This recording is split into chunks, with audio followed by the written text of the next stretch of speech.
I made 7,000 with this AI automation. Hi, I'm Khalil. Welcome to episode 2 of creating an agency with AI automations. And out of the blue, a lot happened the past 2 weeks and I've been a little bit inactive. But to get straight to it, the hook and the thumbnail probably is a little bit of clickbait. It's not that I didn't make 7,000 with AI automations. It's that the percentage that I made is probably 25 and something percent out of that is mine to keep. And I think this is a big misconception. A lot of the gurus and the creators out there, when they show these big numbers, they actually don't talk about the actual profit. They give you a big number that they or their business made, but they never give you actually what's behind. And to be honest, to be fair with this, 28% of that is from an editor, meaning the biggest percentage actually is the editor of that deal that is making the money. Before I go and show you exactly what I'm building for this client, the database, the system, and the automations, I will first go back to Upwork and show you where we at and how we actually not doing much over there. So as you remember from the first episode you didn't watch, we created an Upwork profile. I said it's better to go straight to trying to find some work and some experience since I'm brand new, let's say, in the space. And we managed to apply for, let's say, another 7 or 8 jobs, and we got 1 reply. Unfortunately, this guy never got back to me because there is probably some time difference. I guess everybody has work to do. And I think our total spending in terms how much we invested into Upwork till now, it's maybe around $100 and something dollars. So $100 invested, no replies, let's say, no booked jobs, even though we applied on a few. But I'm not discouraged by that because I know I'm not putting my 100% on this, and I'm being really rushy when I'm applying for these jobs because I have other things to do, which means I have another 125 connects over here because I have the subscription. So I will be going over and applying to a few jobs. I don't know if I'm going to record this part of the video, but I will apply to some more jobs and hoping we get something done so I have something to show you. Now, I don't think there's much. I think the next step we are going to build is a website, and I want to make an episode 2 of how we are building our website, but unfortunately the time constraints and the work I had didn't let me do that. But it's the next episode 3, expected to be how we're gonna build the website. It's gonna be with WordPress. I already built a website with WordPress with my for my small business, so it's gonna be really straightforward and really quick. I'm gonna show free, let's say, solutions, and not fully free, but the most economical, let's say. But also I will speed run through it. Alrighty. Now back to the main point.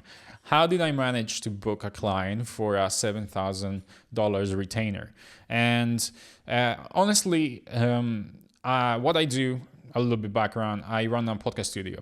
And my background comes from content creation. I've been working in the marketing team for the past 5-6 years. So my background comes from that.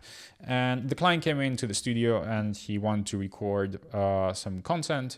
And he had this request because it was a high net worth person, and he didn't have the time or the people to take over that part.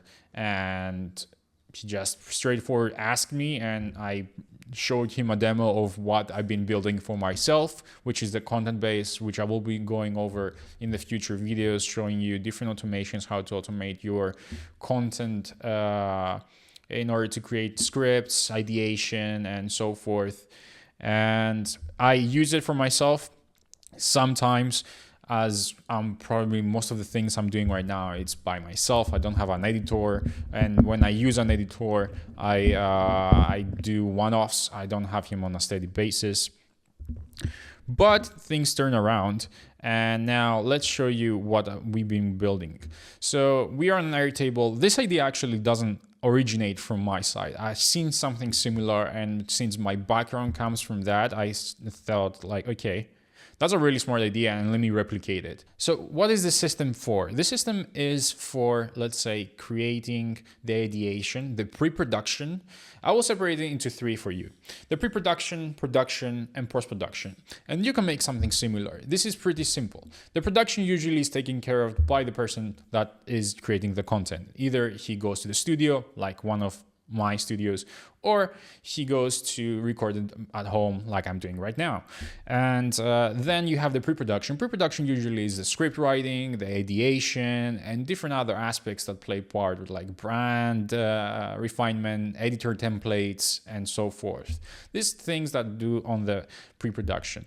And then we have the post-production, which is the editor, the posting, the description writing, captions, whatever you want to call it.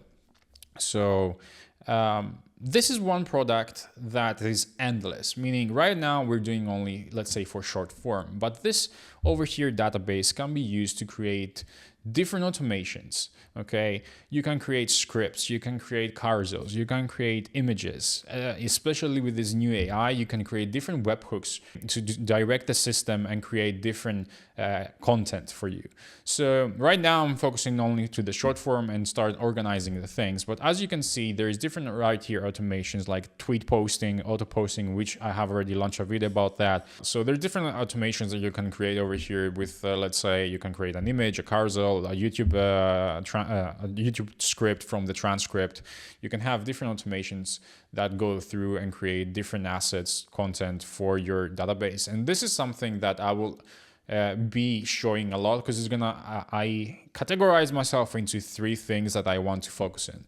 So when you're thinking about, let's say, creating a product and you're running an agency or whatever it is, you need to specialize yourself into certain topics. Like, say, some people specialize in some is SEO, Google Ads, Facebook, Instagram management, and so forth. But in our AI automations, there is not much knowledge, and the most and all the knowledge there is comes from other creators and new agencies. It's pretty new. It's not being out there more than a year or two. There's been traditional automation agencies for sure. And I think most of them actually were developers. So, because you had to manually connect certain APIs, these apps and softwares being out maybe 4 or 5 years now. And not many people, I think, knew about this. Still, AI became a thing. So it's pretty new, and I believe it's going to be the next, let's say, SMMA or dropshipping back to 2012 or 2016.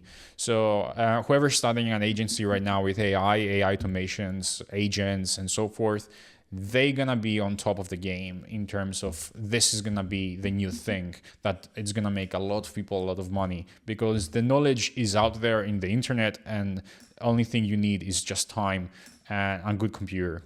Like good, it's actually, you don't need a crazy computer. You just need a computer to work on. So going back to, let's say, the three categories I want to specialize in is I want to do backends, meaning I want to do custom CRMs that have different automations and have analytics as well. So you're taking pretty much a department which is like a custom CRM subscription, which has limits, and now it's limitless. And you come and apply, let's say, email marketing, let's say all the product is there, all the information, all the IT analytics is going to be there. And I'm probably going to throw some screenshots of my own CRM, which is not crazy by no means. But then it's going to be also the marketing, let's say, department. In the marketing department, you need a system like that. Now, how most people work, and how I used to work also in the corporation I used to work in, we just chatted back and forth. That's it. Okay, I want this video. Okay, get it done. This is the idea. On chat, like no system, there's nothing that is organized. So, and a lot of companies and marketing teams and agencies work like that. Content agencies, social media agencies, management agencies work like that. So people like that they're gonna need a system in order to be more accurate with the amount of output they have. And people that are going to have the systems, they're going to have better performance. So let's say that's the second part. And I think the third part is going to be chatbots and AI agents. And I don't believe right now AI agents are in the best condition or performance wise, they leak. And when they leak, they cannot upsell that agent to, let's say, a high paying client. Because if the client is losing, let's say 5, 6, 3%, 10% of that amount of leads, that can actually cost him like crazy amount of profit if the agent is leaking. So agents right now, it's crazy good. I've been working on them. I will show different ways to build agents, how I use them. And actually, the only agent I use right now, it's an email agent that drafts and labels in my emails. That's it. I do have a chat, let's say, a chat bot with NAN, which I have fed all the knowledge of my podcast studio, and it replies back to me, but I haven't refined it enough to believe it. I don't feel confident enough it's gonna answer all the questions that a customer will have on the website. Because I've been experiencing it for the past 3 years running the studio, and I know some clients are really picky and really weird with their questions, and I don't think that the bot is gonna have enough knowledge for it to reply. Now, yeah, it could get better for sure, and I think that's a problem from my side. I think chatbots are in a position right now that they work pretty like 99, 100%. But let's say a chatbot is a different thing from an AI agent. AI agents take decisions by themselves, that they can contact a calendar, they can book an appointment and so forth. It's like a specific employee. So you categorize that to a customer support, let's say employee, or someone that picks up calls. There's voice flow, chat base, ManyChat, and all that are chatbots, let's say, in a way that also act in other ways. All right, so pretty much that's the categories. One's gonna be backend CRMs and content, analytics for a company. So figuring out a way to bring them everything together. And then it's gonna be the marketing department, which is gonna be the content automated database. And then we're gonna have the chatbots. All this is gonna be content that I'm gonna be uploading in the future, and I hope I find enough time to show you everything I've been doing. And I guess I'm gonna become more unfiltered and less edited videos, so I can produce more of these. So yeah, I think this video was just an update video of what's coming up in the channel rather than actually showing you automations. In the next video, I will go through some automations that I believe are valuable in the content database. You don't need AI agents, you don't need crazy subscriptions. You just need make.com, I believe, or Zapier, and I think you can do most of the things right now businesses require you to do. And the knowledge gap is really quick. Like, I learned this in a few months. I believe with someone that has more time than me can learn this in, I believe, in a few weeks. So yeah, if you want to see an automation video, click here or here.